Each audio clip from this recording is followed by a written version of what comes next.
everybody, Happy New Year, Happy 2017, Kristin LaVanway here. It's my first video of the year. I hope you had a great holiday. I know I did, except for the fact that those are my Christmas cards sitting back there. I still haven't sent them out, but I'm counting on that 2-week grace period for Christmas cards. That's a thing, right?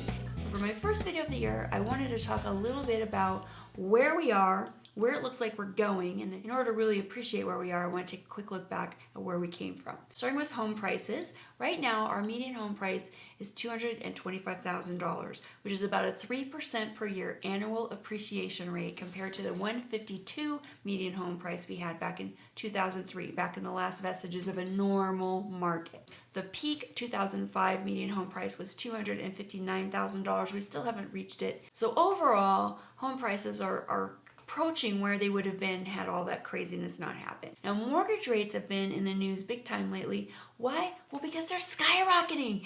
Today, Freddie Mac's reporting 4.32% interest rate. Holy cow! No. Last year, the interest rate this time last year was 3.96%, so it's hardly earth-shattering. In 2003, the interest rates were around 6%. 10 years prior to that, in 1993, when interest rates were in the 8% range. So 4.32% is not too bad, not too shabby. They will be going up in 2017. That's pretty likely to happen. And don't be surprised if they hit 5% by the end of the year. One of the most obvious changes over the last few years is that people are not losing their homes anymore. There's hardly any distressed property sales out there now. Back in 2008, in the peak, 5,000 homes per month were being lost to foreclosure.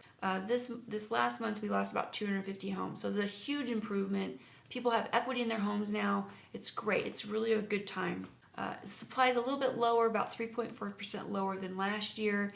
And sales volume has been up about 7% compared to last year.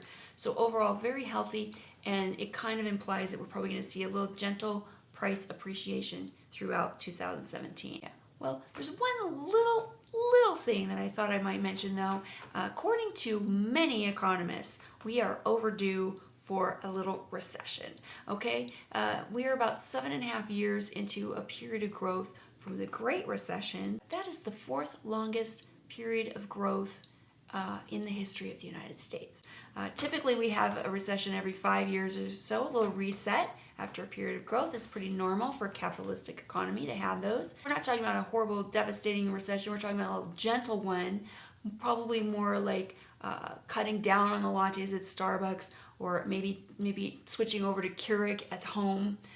In some extreme cases, maybe you get your coffee from Circle K. That's probably what we're talking about for most people. And I don't want to overemphasize, the risk factors here, but if you take these steps, it can ease what looks to be something that's a great possibility coming forward. First of all, set yourself a little emergency fund. Like put aside about a couple months of income in an FDIC insured account, not in a stock plan or anything like that, but somewhere that's protected and insured. If things take a turn for the worse, they're not going to be affected by a recession. And a great way to do that would be number 2, live within your means. Really tackle your budget, cut down on expenses, and make sure that you have a surplus every month. 3rd, pay off your debt.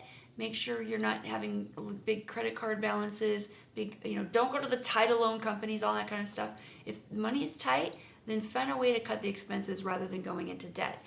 Being in debt in a recession is a kiss of death. Number 4, recession-proof your income. If you have a job, if you're looking to have a job and you're not working for yourself, it doesn't matter. Treat your job like a business. You are responsible for your income, your own little economy. So if your job is not cutting it, look for other opportunities. Maybe look for multiple sources of income. And number 5, if you have investments, diversify. Spread them around.